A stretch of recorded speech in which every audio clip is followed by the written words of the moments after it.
नमस्कार। ज्योतिष शास्त्र में श्रद्धा और विश्वास रखने वाले सभी जातकों का पारलौकिक जगत चैनल में बहुत बहुत स्वागत है।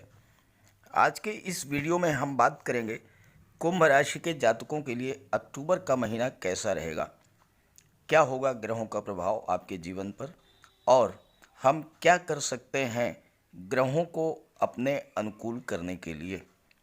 दरअसल अक्टूबर के वीडियोस की शुरुआत ही मैं कुंभ राशि के जातकों से कर रहा हूं, क्योंकि कुंभ राशि के जातकों पर शनि के साढ़े साती का पहला चरण चल रहा है और कुंभ राशि के जातकों के लिए बहुत ही अच्छी बात यह है कि शनिदेव 11 अक्टूबर से मार्गी हो रहे हैं।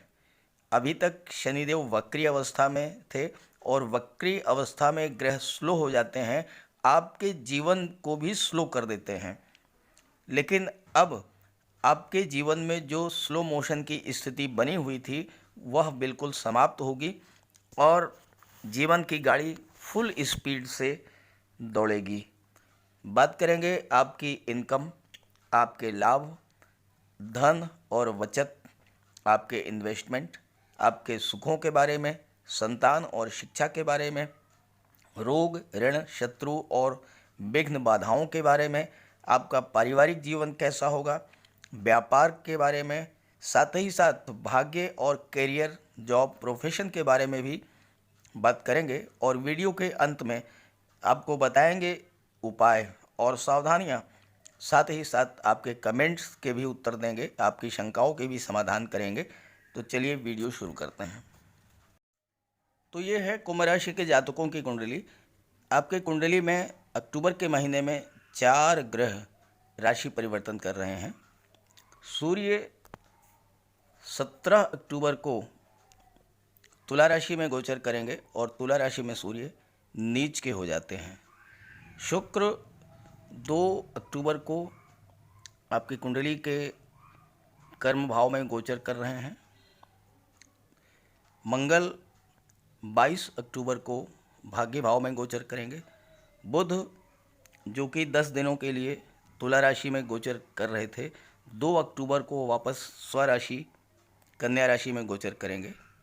तो इस तरह से 4 ग्रह अपनी राशि परिवर्तन करेंगे। साथ ही साथ सबसे जो ख़ास बात है आपके जीवन में अक्टूबर के 2021 में घटित होगी वो ये है कि देवगुरु 18 अक्टूबर को और शनिदेव 11 अक्टूबर को वक्री अवस्था से मार्गी हो रहे हैं और मार्गी अवस्था में अत्यंत शुभ फल देंगे, क्योंकि आपके जीवन में जो स्थिरता हो गई आई थी, अस्थायित्व आ गया था, एक जगह स्थिर होकर के रह गए थे, वह समाप्त होगा। मार्गी अवस्था में देवगुरु और शनि अपनी गति से चलेंगे, जो उनकी स्वाभाविक गति है, और उसी हिसाब से आपका जीवन भी, आपका कार्य भी अपनी स्वाभाविक गति से स्पीड अप होगा, आगे बढ़ेगा। तो चलिए एक एक बिंदु पर चर्चा कर लेते हैं विस्तार से। आपके लग्न के स्वामी हैं शनिदेव। शनिदेव द्वादश भाव में गोचर कर रहे हैं और 11 अक्टूबर को मार्गी हो जाएंगे। शनिदेव के वक्री होने के कारण आपके जीवन में जो स्लो मोशन की स्थिति आ गई थी, हर कार्य की स्पीड जो स्लो हो गई थी, अब वो स्पीड पकड़ेगी। आप स्वाभाविक गति से अपने कार्यों को करेंगे। द्वादश भाव में शनिदेव विदेश के भी योग बना रहे हैं। आप विदेश में जाकर के सेटल हो सकते हैं, व्यापार कर सकते हैं विदेश से आपको धन का लाभ होगा। और विदेश का तात्पर्य केवल विदेश ही नहीं है, अदर स्टेट, आप यूपी में हैं, महाराष्ट्र में बिजनेस करने जा रहे हैं, नौकरी के लिए जा रहे हैं, या आप यूपी में हैं, आप हिमाचल प्रदेश में जा रहे हैं, या आप जम्मू कश्मीर में जा रहे हैं, या आप गुजरात जा रहे हैं, अदर स्टेट में जा रहे हैं, तो वो भी विदेश ही माना जाएगा और वहाँ से आपको लाभ होगा। चूँकि शनिदेव की जो तीसरी दृष्टि है वो आपके कुंडली के धन भाव पर पड़ रही है और धन भाव के स्वामी हैं देवगुरु बृहस्पति, और देवगुरु बृहस्पति कुंडली के द्वादश भाव में हैं, नीच भंग राजयोग का निर्माण कर रहे हैं। सबसे महत्वपूर्ण बात है कि देवगुरु नीच भंग राजयोग का निर्माण कर रहे हैं, तो आपको धन की प्राप्ति होगी, आपकी बचत भी होगी, बैंक बैलेंस भी बढ़ेगा। शनि और गुरु के वक्री होने के कारण आपके व्यक्तित्व में जो आलस्य, जो सुस्ती की स्थिति आ गई थी, वो समाप्त होगी। आप नई एनर्जी के साथ, नई ऊर्जा के साथ कार्य करेंगे, क्योंकि पराक्रम भाव के स्वामी मंगल हैं और जो भाग्य भाव में गोचर करेंगे, तो मंगल का भी आपको फुल सपोर्ट मिलेगा, भाग्य का फुल सपोर्ट मिलेगा। और ऐसी स्थिति में ज़्यादा चांस है कि आप व्यापार या नौकरी के सिलसिले में बाहर जाएं। द्वादश भाव में शनि का गोचर और अपर शनि साढ़े साती का प्रथम चरण होना आपके लिए विदेश में लाभ की स्थितियां बना रहा है। विदेश से मतलब आप घर से बाहर निकलेंगे, जन्मभूमि से बाहर निकलेंगे, और जैसे ही आप घर से बाहर कहीं भी जॉब के सिलसिले में जाएंगे, व्यापार के सिलसिले में जाएंगे, तो वहाँ पर आपको लाभ होगा, आपको मान सम्मान की भी प्राप्ति होगी। अब आइए बात करते हैं आपके इनकम और इन्वेस्टमेंट के बारे में। आपके कुंडली के एकादश भाव से लाभ का विचार किया जाता है, और बड़ी बेहतर स्थिति ये है कि आपके लाभ भाव के स्वामी भी देवगुरु हैं, धन भाव के स्वामी भी देवगुरु हैं, और देवगुरु नीच भंग राजयोग का निर्माण कर रहे हैं। देवगुरु के नीच भंग राजयोग पर एक वीडियो मैंने बना रखा है, उसका लिंक दे दूंगा डिस्क्रिप्शन बॉक्स में, आप वहां से देख लीजिएगा। बहुत ही बेहतर रिजल्ट मिलेगा देवगुरु के नीच भंग राजयोग से। एकादश भाव लाभ का भाव है, और इससे धन के लाभ, संतान के लाभ, शिक्षा के लाभ का विचार किया जाता है। एकादश भाव में देवगुरु आपको महाधनी बना देंगे, आपकी धनोपार्जन की क्षमता को बढ़ा देंगे, विभिन्न स्रोतों से धन लाभ होगा, आय के एक से अधिक साधन बनेंगे, समाज के प्रतिष्ठित व्यक्तियों, धनवान व्यक्तियों से आपके संबंध मजबूत होंगे, और उनके सहयोग से आप धन कमाने के मार्ग पर निरंतर आगे बढ़ते जाएंगे। आप अत्यंत बुद्धिमान और चतुर होंगे। देवगुरु की दृष्टियां धन भाव पर पड़ रही हैं, और धन भाव के स्वामी भी देवगुरु हैं। साथ ही साथ देवगुरु की दृष्टि जो है आपके रोग और ऋण भाव पर भी पड़ रही है, वहाँ भी आपको शुभ फल प्राप्त होगा। आप उच्च शिक्षा प्राप्त करेंगे और अपने क्षेत्र में महारत हासिल करेंगे। टेक्नोलॉजी या फाइनेंस की पढ़ाई कर रहे हैं तो आप नए नए इनोवेशंस करेंगे, क्योंकि संतान और शिक्षा के भाव के स्वामी बुध हैं, और बुध देवगुरु के मित्र हैं। साथ ही साथ बुध स्वराशि में हैं और अत्यंत बलवान हैं। प्रतियोगी परीक्षाओं में भी आपको लाभ होगा। अगर आप विवाहित हैं तो संतान प्राप्ति के साथ ही आपका भाग्योदय होगा। संतान आपकी विलक्षण प्रतिभा की धनी होगी और आपके परिवार के भाग्योन्नति करने वाली होगी। देवगुरु विवाह के भी कारक होते हैं, और इस गोचर काल में विवाह होता है तो पत्नी उच्च शिक्षिता होगी, अर्निंग मेंबर होंगी, धनाढ्य ससुराल होगी, और रहन सहन वैभवपूर्ण होगा। क्योंकि एकादश भाव से संतान का लाभ, विवाह, हर तरह के लाभ का विचार किया जाता है, और इसके स्वामी देवगुरु हैं। देवगुरु संतान के, शिक्षा के, मान सम्मान के, पद प्रतिष्ठा के, धन के, ज्ञान के, हर चीज़ के कारक हैं। कुंडली के 6 भावों को प्रभावित करते हैं देवगुरु, और चूंकि देवगुरु राजयोग का निर्माण कर रहे हैं तो हर क्षेत्र को प्रभावित करेंगे। देवगुरु आपकी इंट्यूशन पावर को भी बढ़ा देंगे, क्योंकि द्वादश भाव में गोचर कर रहे हैं। आपकी इंट्यूशन पावर बढ़ेगी, आपको पहले से ही ज्ञात हो जाएगा कि आपके ऊपर क्या संकट आने वाला है। आप उसी के अनुसार प्लानिंग करेंगे और उससे लाभ प्राप्त करेंगे। आपके लग्न के स्वामी शनिदेव हैं, और शनिदेव जो हैं अब मार्गी हो गए हैं, तो शनिदेव के प्रताप से आपको अपने कार्यों में सफलता मिलेगी, और देवगुरु की कृपा से आपको प्रचुर मात्रा में धन लाभ होगा, और साथ ही साथ आप धन का पर्याप्त मात्रा में संचय भी करेंगे। बैंक बैलेंस बढ़ेगा, आपकी प्रॉपर्टी बढ़ेगी, आप गोल्ड में, शेयर में निवेश कर सकते हैं, और इससे आपको लाभ होगा। आइए बात करते हैं राहु के बारे में, जो कि कुंडली के सुख भाव में गोचर कर रहे हैं। कुंडली के चतुर्थ भाव से माता, सुख, मकान, वाहन, जमीन, कृषि, बाग बगीचा और पारिवारिक सुख का विचार किया जाता है। और चतुर्थ भाव में राहु गोचर कर रहे हैं। राहु अशुभ प्रभाव के लिए ही जाने जाते हैं, लेकिन शुक्र की सीधी दृष्टि चतुर्थ भाव पर पड़ रही है और शुक्र चतुर्थ भाव में दिग्बली होते हैं, इसलिए राहु विशेष प्रभाव नहीं दिखा पाएंगे। हालांकि राहु की वजह से, चूँकि सुखों का भाव है और सुखों से संबंध भौतिक सुख ही नहीं, मानसिक और आध्यात्मिक सुख भी है, तो चतुर्थ भाव से आपके पारिवारिक सुखों की, यानी कि आपके भाई बहन, माता पिता, आपके चचा ताऊ, चचेरे भाई बहन, इन सब का भी विचार किया जाता है। तो राहु के कारण आपके मन में एक भटकाव की स्थिति आएगी, एक कन्फ्यूज़न की स्थिति आएगी। राहु नेगेटिव फीलिंग्स को डेवलप करेंगे आपके माइंड में और आपके पारिवारिक रिश्तों में तनाव की स्थिति बनेगी। तो इससे आपको सावधान रहना पड़ेगा। राहु पर मैंने एक वीडियो अपलोड किया है, आप उस वीडियो को देख लीजिएगा। राहु के उपाय मैंने बताए हैं, उन उपायों को कर लीजिएगा, तो आपके परिवार में जो कलह की स्थिति, तनाव की स्थिति, खास करके प्रॉपर्टी को लेकर के कोई विवाद बनता है, तो वो शांत हो जाएगा।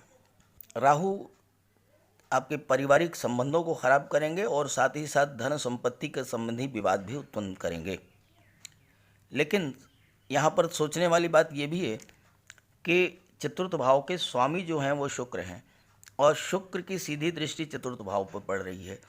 तो राहु जिस ग्रह के प्रभाव में होते हैं उसके जैसा ही स्वभाव बना लेते हैं, तो आपको सुखों की प्राप्ति होगी।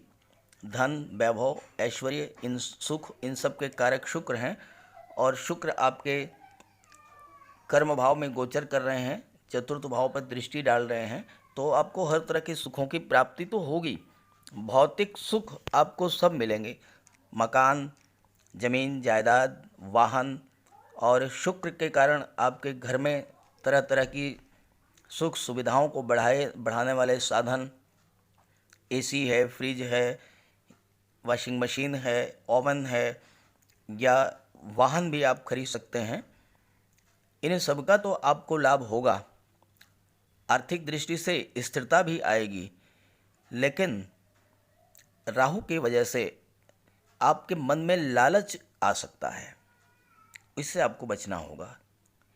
क्योंकि लालच आएगा, आप ज़्यादा धन कमाने के चक्कर में अनैतिक कार्यों की ओर बढ़ेंगे और जैसे ही आपने अनैतिक कार्यों की ओर कदम बढ़ाया वहीं आपको नुकसान हो जाएगा। इसलिए राहु से सावधान रहें। शुक्र गोचर कर रहे हैं आपके दशम भाव में, इसलिए आपको कोई दिक्कत नहीं आएगी। राहु के उपाय ज़रूर कर लीजिएगा, लिंक डिस्क्रिप्शन बॉक्स में दे दिया है राहु के वीडियो का, उसे आप देख लीजिएगा। आइए संतान और शिक्षा की बात कर लेते हैं। कुंडली के पंचम भाव से संतान और शिक्षा का विचार किया जाता है और संतान और शिक्षा के भाव के स्वामी है बुध। बुध आपके कुंडली के अष्टम भाव में स्वराशि के हैं, कन्या राशि में 2 अक्टूबर से गोचर करेंगे और पूरे अक्टूबर के महीने में कन्या राशि में ही गोचर करेंगे। क्योंकि स्वराशि में है इसलिए अत्यंत बली हैं। तो छात्रों के लिए ये महीना बहुत ही बेहतर रहेगा, खास करके वो छात्र जो कि आईटी, सॉफ्टवेयर, कंप्यूटर या टेक्निकल लाइन या इंजीनियरिंग की पढ़ाई कर रहे हैं, उन्हें सफलता के पूरे योग बन रहे हैं। क्योंकि बुध जो हैं संचार के कारक हैं, साथ ही साथ बुध व्यापार के भी कारक हैं। तो जो जातक finance, MBA, commerce, management, marketing, insurance की पढ़ाई कर रहे हैं, उन जातकों को भी प्रबल लाभ होगा। सबसे बड़ी बात यह है कि सिविल सर्विसेज, आईएएस, आईपीएस और कॉम्पिटिटिव एग्ज़ाम्स की तैयारी कर रहे छात्रों के लिए भी अक्टूबर का महीना बहुत ही अच्छा रहेगा। अगर आप सरकारी नौकरी में हैं और विभागीय परीक्षा की तैयारी कर रहे हैं तो उस क्षेत्र में भी आपको सफलता मिलेगी और आपको प्रमोशन होगा, उच्च पद प्राप्त होगा, वेतन वृद्धि होगी। शिक्षक बनने की तैयारी कर रहे हैं, लेक्चरर या प्रोफेसर बनने की तैयारी कर रहे हैं, तो भी आपको सफलता मिलेगी। साथ ही साथ संतान के लिए भी बेहतर योग हैं। इस गोचर काल में अगर आपका विवाह होता है या संतान प्राप्ति होती है तो संतान भी विलक्षण प्रतिभा की धनी होगी और संतान के जन्म लेते ही आपकी भाग्योन्नति शुरू होगी। आइए बात कर लेते हैं आपके रोग, ऋण और शत्रु भाव के बारे में। कुंडली के छठे भाव से रोग, ऋण, शत्रु, विघ्न, बाधाओं और इलीगल एक्टिविटीज़ का विचार किया जाता है। छठे भाव के स्वामी हैं चंद्रमा और छठे भाव पर देवगुरु और शनि की सीधी दृष्टि पड़ रही है। शनिदेव की दृष्टि जिस भाव पर पड़ती है उसका सुख नहीं मिलता है, तो रोग, ऋण या शत्रुओं का, विघ्न, बाधाओं का सुख नहीं मिलेगा। ऑटोमेटिकली शनिदेव इन सब को दूर कर देंगे। देवगुरु की दृष्टि पड़ रही है और देवगुरु की दृष्टि में अमृत होता है। जिस भाव पर पड़ती है उस भाव के शुभ प्रभाव को बढ़ा देते हैं। अब छठा भाव रोग का है, तो शनिदेव आपको रोग से मुक्ति तो दिला देंगे। जो जातक रोग से जुड़े हुए हैं, यानी जो डॉक्टर हैं, जो नर्स हैं, जो कंपाउंडर हैं, जो मेडिकल स्टोर चलाते हैं, जिनका पैथोलॉजी लैब है या जिनका हॉस्पिटल है, नर्सिंग होम है, चिकित्सा के क्षेत्र से जुड़े हुए सभी जातकों को देवगुरु की कृपा से अत्यंत लाभ होगा। क्योंकि लाभ भाव के स्वामी हैं देवगुरु और धन भाव के भी स्वामी देवगुरु हैं, तो चिकित्सा क्षेत्र से जुड़े हुए जातकों को बहुत बड़ा लाभ होगा। साथ ही साथ आप यहाँ देखिए कि मंगल जो हैं ये आपके भाग्य भाव में गोचर कर रहे हैं और मंगल चिकित्सा और सर्जरी के भी कारक हैं। तो चिकित्सा और सर्जरी से जुड़े हुए डॉक्टर हैं, सर्जन हैं, सीएमएस हैं, सीएमओ हैं, मेडिकल ऑफिसर हैं, इन सभी को बहुत बड़ा लाभ होगा। छठा भाव कोर्ट कचहरी से भी संबंध रखता है और कोर्ट कचहरी का अर्थ यह हुआ कि शनिदेव की कृपा से अगर आपका कोई मुकदमा चल रहा है तो उसमें आपको विजय मिलेगी। देवगुरु की कृपा से आप मुकदमे को जीतेंगे। साथ ही साथ कोर्ट कचहरी से जुड़े हुए जो जातक हैं, वकील हैं, उनके मुंशी हैं, कोर्ट कचहरी के कर्मचारी हैं, जज हैं, मजिस्ट्रेट्स हैं, इन सब के जीवन में शुभता की स्थिति आएगी। देवगुरु की दृष्टि पड़ रही है और उन्हें लाभ होगा।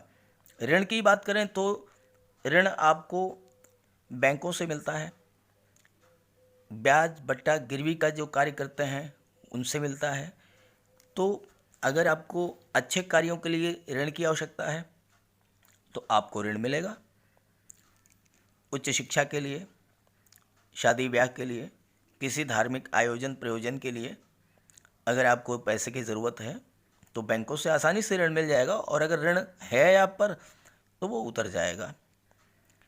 अब आइए बात करते हैं कुंडली के सप्तम भाव, जो कि आपके जीवन में सबसे महत्वपूर्ण भाव है, क्योंकि ये गृहस्थ जीवन की शुरुआत सप्तम भाव से ही होती है।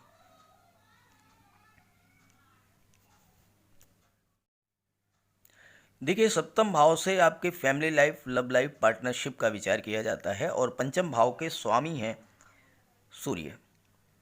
सूर्य 17 अक्टूबर तक बहुत बेहतर स्थिति में है, मित्र ग्रह की राशि में है, तो आपको अत्यंत उत्तम फल देंगे।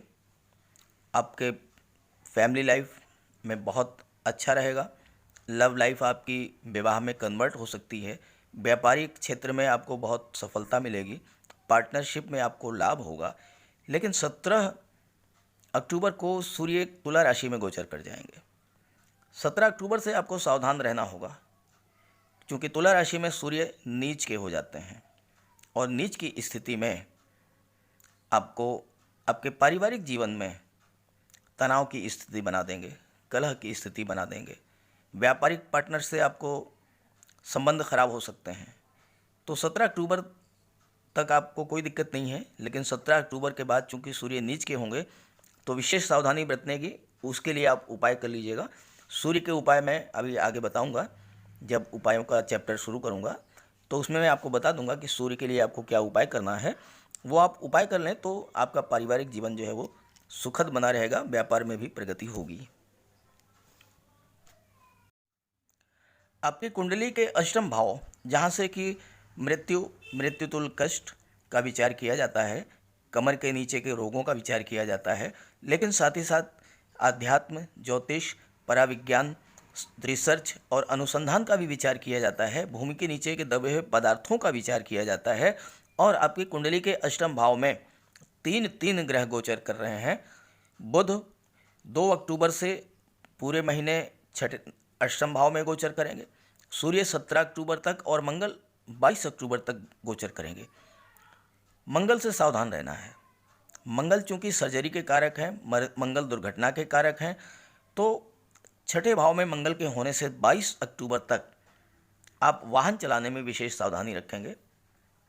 दुर्घटनाओं का भय है, वाहन चलाते समय सावधानी रखें। साथ ही साथ अगर आपको ब्लड संबंधी बीमारियां हैं तो उससे आप बचकर के रहें, सावधान रहें। हालांकि सूर्य के वजह से अष्टम भाव प्रकाशित होगा और अष्टम भाव से रिलेटेड जो जातक रिसर्च के क्षेत्र में हैं, अनुसंधान कर रहे हैं, रक्षा अनुसंधान कर रहे हैं, उन्हें बहुत बड़ा लाभ होगा। और बुध तो पूरे महीने रहेंगे, स्वराशि के हैं, बहुत ही बेहतर रिजल्ट देंगे और 17 तारीख तक बुधादित्य योग का भी निर्माण करेंगे।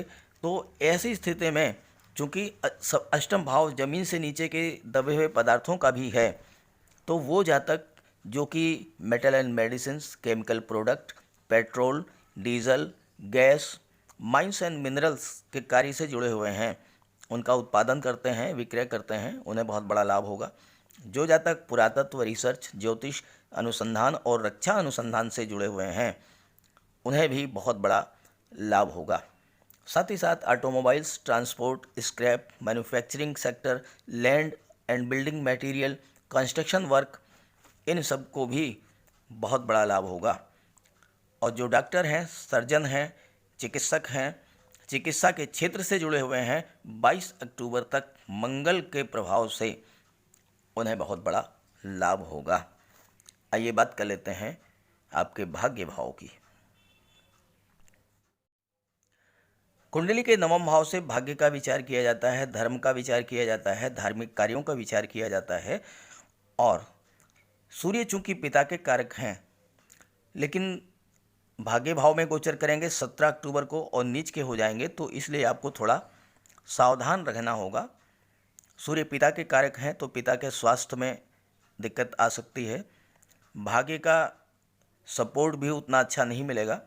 हालांकि 22 अक्टूबर को जैसे ही मंगल का गोचर होगा तो स्थितियां बेहतर हो जाएंगी, क्योंकि मंगल जो है वो पराक्रम भाव के स्वामी हैं और भाग्य भाव में गोचर कर रहे हैं। तो मंगल के प्रभाव से आपके भाग्य का सपोर्ट मिलेगा। और ख़ास करके वो लोग जो कि मंगल से जुड़े कार्यों में संलग्न हैं, जैसे कि डिफेंस में हैं, रक्षा में हैं, रक्षा मंत्रालय में हैं, जल थल नभ सेना में हैं, या पैरामिलिट्री फोर्सेज में काम कर रहे हैं, उन्हें बहुत बड़ा लाभ होगा, उनको भाग्य का फुल सपोर्ट मिलेगा। साथ ही साथ जो जातक पुलिस में हैं, पुलिस में इंस्पेक्टर हैं, सब इंस्पेक्टर हैं, या कांस्टेबल हैं, हेड कांस्टेबल हैं, या आईपीएस हैं, उन्हें भी मंगल के प्रभाव से उनको भाग्य का सपोर्ट मिलेगा। मंगल चूँकि चिकित्सा के भी कारक हैं, जो डॉक्टर हैं, सर्जन हैं, नर्स हैं, कंपाउंडर हैं, या जो पैरामेडिकल स्टाफ है, जैसे कि नर्सेज हैं, वार्ड बॉय हैं, या लैब टेक्नीशियंस हैं, इन सबको बहुत बड़ा लाभ होगा। मंगल के प्रभाव से भाग्य का सपोर्ट मिलेगा। और मंगल चूँकि कर्म भाव के पराक्रम भाव के स्वामी हैं, तो पराक्रम में भी वृद्धि होगी और उन्हें लाभ होगा। धन भाव की चर्चा कर लेते हैं, कर्म भाव की बात कर लेते हैं, चूँकि कर्म भाव में केतु गोचर कर रहे हैं और शुक्र भी गोचर कर रहे हैं। तो चलिए देखते हैं इसका क्या परिणाम होता है। केतु आपके कर्म भाव में गोचर कर रहे हैं, लेकिन आपको केतु से परेशान होने की ज़रूरत नहीं है, क्योंकि वहाँ पर शुक्र हैं और शुक्र जो हैं वो आपके केंद्र में गोचर कर रहे हैं, दशम भाव में।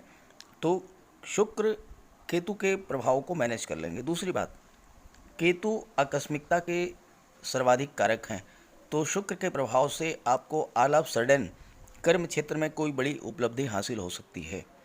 आपका प्रमोशन हो सकता है, वेतन वृद्धि हो सकती है, अच्छी सीट मिल सकती है, अच्छी पोस्ट मिल सकती है, या फिर आप कहीं विदेश जा कर के बहुत अच्छी जगह सेटल हो सकते हैं। केतु का प्रभाव राहु के जस्ट अपोजिट होता है। राहु को जितना पाप ग्रह माना गया है, केतु उतने ही शुभ ग्रह माने गए हैं। और केतु अगर किसी शुभ ग्रह के साथ हों तो आपको बुलंदी तक पहुंचा देते हैं, फर्श से अर्श तक पहुंचा देते हैं, टॉप पर पहुंचा देते हैं। ऊंचाई देने वाले ग्रह हैं केतु, इसलिए केतु से घबराने की बात नहीं है। केतु मंगल जैसा ही परिणाम देते हैं तो आपको सपोर्ट करेंगे। दशम भाव में केतु का कारकत्व प्राप्त है और केतु जो हैं आकस्मिकता के कारण हैं, तो आपके जीवन में थोड़ी बहुत उतार चढ़ाव की स्थिति लाएंगे। यानी कि नौकरी में कोई बदलाव होगा या व्यापार में आप जो है कोई बदलाव करेंगे, कोई नया परिवर्तन करेंगे, कोई नया इनोवेशन करेंगे। और चूँकि मंगल जैसा ही ये व्यवहार करते हैं केतु, तो जो जातक सैन्य के क्षेत्र में है, सेना के क्षेत्र में है, पुलिस में है, मिलिट्री में है या चिकित्सा के क्षेत्र में हैं, उन जातकों को बहुत अधिक सफलता मिलेगी और लाभ मिलेगा केतु के दशम भाव में गोचर करने से। अब आइए बात कर लेते हैं शुक्र के बारे में। कुंडली के दशम भाव से व्यवसाय, पिता, मान सम्मान, कर्म, प्रशासन, नौकरी, अधिकार, कीर्ति व नेतृत्व, इन सब बातों का विचार किया जाता है।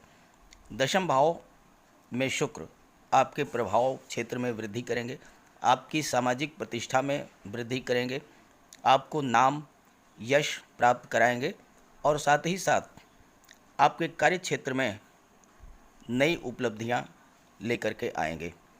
शुक्र के प्रभाव से आप सुंदरता को बढ़ाने वाली वस्तुएं, चूँकि शुक्र सौंदर्य के कारक हैं, तो जैसे आभूषण हैं, जेम्स ज्वेलरी हैं, सोना चांदी, हीरे जवाहरात, मोती माणिक्य के कार्य से जुड़े हुए हैं, स्वर्णकार हैं या जौहरी हैं, तो उन्हें आपको आपके कार्य क्षेत्र में बहुत बड़ी उपलब्धि होगी और आकस्मिक रूप से धन लाभ भी होगा, क्योंकि यहाँ पर केतु भी हैं। अगर आप महिलाओं के श्रृंगार प्रसाधन की वस्तुएं जैसे fashion designing, dress designing, cosmetics हैं या महिलाओं की खूबसूरती को बढ़ाने के मेकअप और श्रृंगार की वस्तुओं का व्यापार कर रहे हैं, तो आपको बहुत बड़ा लाभ होगा। साथ ही साथ शुक्र ग्रह कला और सुख सुविधा, ऐशो आराम के भी कारक हैं, लग्जरी के कारक हैं, तो महंगी वस्तुएं, सजावट का सामान बनाने वाले जो व्यापारी हैं, जो जातक हैं, जैसे सोफ़ा है, फ्रिज है, टीवी है, फोर व्हीलर है, टू व्हीलर है, इन सब का जो निर्माण करते हैं, इन सब का जो व्यवसाय कर रहे हैं, उन जातकों को लाभ होगा। कला से संबंधित क्षेत्र से जुड़े हुए जातक जैसे पेंटिंग है, ड्राइंग है, कंप्यूटर ग्राफिक्स हैं, फिल्म फोटोशॉप हैं या जैसे महंगे और आकर्षक स्थान, पर्यटक स्थल हैं या मॉल हैं या क्लब हैं या बड़े रेस्टोरेंट हैं या बच्चों के आधुनिक गेम्स के स्टोर्स हैं, कपड़े, खिलौने, चॉकलेट के स्टोर्स हैं, इन वस्तुओं का व्यापार व्यवसाय करने वाले जातकों को भी प्रचुर मात्रा में धन लाभ होगा, आकस्मिक रूप से धन लाभ होगा और उनके व्यापार में वृद्धि होगी। साथ ही साथ आपको पिता का सहयोग भी प्राप्त होगा और अच्छे संबंध आपके रहेंगे, मधुर संबंध रहेंगे। हालांकि सूर्य की वजह से पिता के स्वास्थ्य में थोड़ी दिक्कत आ सकती है, तो आपको अपने पिता की सेवा करें, उनका सम्मान करें, उनकी देखभाल करें, तो उससे आपको बहुत बड़ा लाभ होगा। साथ ही साथ आपका व्यवहार अत्यंत मधुर होगा, मिलनसार होंगे और बहुत ही ज़्यादा आप लोकप्रिय होंगे। साथ ही साथ चतुर्थ भाव पर दृष्टि पड़ रही है, तो राहु के प्रभाव को भी कम करेंगे और आपके सुखों में वृद्धि करेंगे। साथ ही साथ दशम भाव के स्वामी हैं मंगल और शुक्र मंगल की राशि में गोचर कर रहे हैं, मित्र की राशि में है, तो इसलिए व्यापार में आपको बहुत अधिक सफलता मिलेगी, पिता का स्नेह मिलेगा और पिता का सहयोग भी प्राप्त होगा। अब आइए बात कर लेते हैं आपकी कुंडली के द्वादश भाव के बारे में। कुंडली के द्वादश भाव में देवगुरु नीच भंग राजयोग का निर्माण कर रहे हैं। इस पर एक वीडियो मैंने अपलोड कर दिया है, लिंक दे रहा हूं, आप विस्तार से देख लीजिएगा। 21 नवंबर तक नीच भंग राजयोग का निर्माण होगा। द्वादश भाव खर्चों का है, देवगुरु खर्चे कराएंगे, लेकिन खर्चे आपके अच्छे कार्यों में होंगे। बच्चों की उच्च शिक्षा पर खर्च करेंगे, विवाह पर खर्च करेंगे, आप अपना मकान बना सकते हैं उस पर खर्च करेंगे, या फिर आप विदेश यात्राएं करेंगे, विदेश में जाकर के सेटल होंगे, उसमें खर्च होगा, विदेश से धन लाभ होगा, विदेश में हायर एजुकेशन के लिए जा सकते हैं।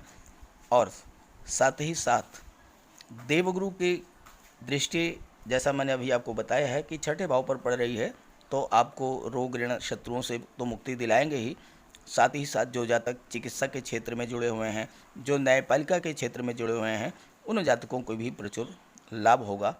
देवगुरु की कृपा से आपकी रुचि अध्यात्म में होगी और आप धार्मिक कार्यों की ओर प्रवृत्त होंगे। देवगुरु की कृपा से आप कोई धार्मिक आयोजन भी कर सकते हैं, आप देशाटन को जा सकते हैं, देवदर्शन को जा सकते हैं, इस तरह के कार्य आप करेंगे। आइए बात कर लेते हैं उपाय और सावधानियां। मंगल आपकी कुंडली में 22 अक्टूबर तक गोचर कर रहे हैं और मंगल चूंकि दुर्घटनाओं के कारक होते हैं, तो आपको वाहन चलाते समय विशेष सावधानी रखनी है। साथ ही साथ अगर आपको ब्लड से संबंधित कोई रोग है तो आपको उसमें भी सावधानी रखनी होगी। आप इसके लिए मंगल का उपाय कर लें, बजरंगबली की उपासना करें, हनुमान मंदिर में जाकर के उनके चरणों का सिंदूर अपने मस्तक पर धारण करें, हनुमान चालीसा का पाठ करें, एक चांदी की चेन आप धारण करें और मंगलवार के दिन पक्षियों को मीठे चावल खिलाएं। साथ ही साथ सूर्य 17 अक्टूबर को तुला राशि में गोचर करेंगे और नीच के हो जाएंगे, तो सूर्य के प्रभाव को दूर करने के लिए आप सूर्य को अर्घ्य दीजिए, तांबे की अंगूठी धारण कीजिए, आदित्य हृदय स्तोत्र का पाठ कीजिए, गाय को गुड़ खिलाइए, गेहूँ खिलाइए, पिता और बुज़ुर्गों की सेवा कीजिए। और अगर आप तांबा, गुड़ या मसूर की दाल का दान कर सकते हैं रविवार के दिन, तो वो भी कीजिए।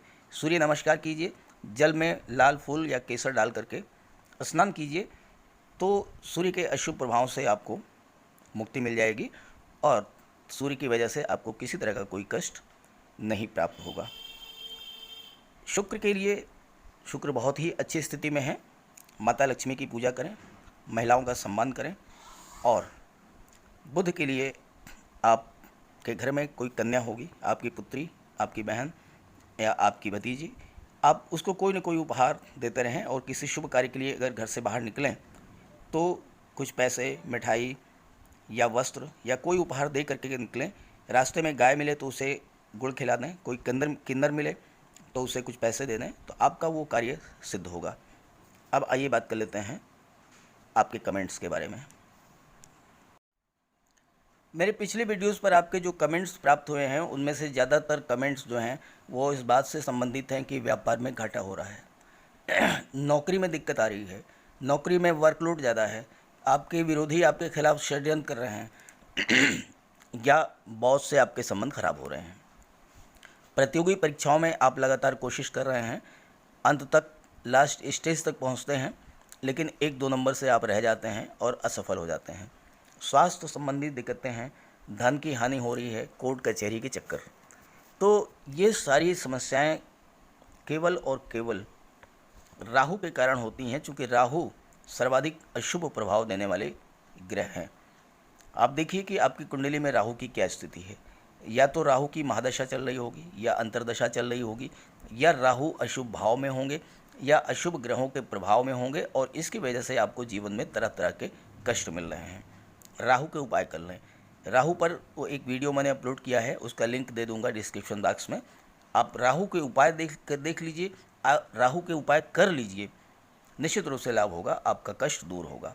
फिलहाल तो आप मोरपंख धारण कीजिए, मोरपंख ला करके घर के मेन डोर पर रखिए, अपने पास एक मोरपंख रखिए, कार्यस्थल पर एक मोरपंख रखिए, और साथ ही साथ bedroom, drawing room, study room में भी मोरपंख रखिए, तो आपको लाभ होगा। तो इस तरह से मैंने कुंभ राशि के जातकों के लिए अक्टूबर 2021 कैसा रहेगा इसकी सम्यक विवेचना कर दी है। फिर भी अगर कोई प्रश्न है तो कमेंट करके पूछ लीजिएगा, मैं आपको रिप्लाई करूंगा। सभी ग्रहों की कृपा दृष्टि आप पर बनी रहे, इसी भावना के साथ आप सभी का बहुत बहुत धन्यवाद। नमस्कार।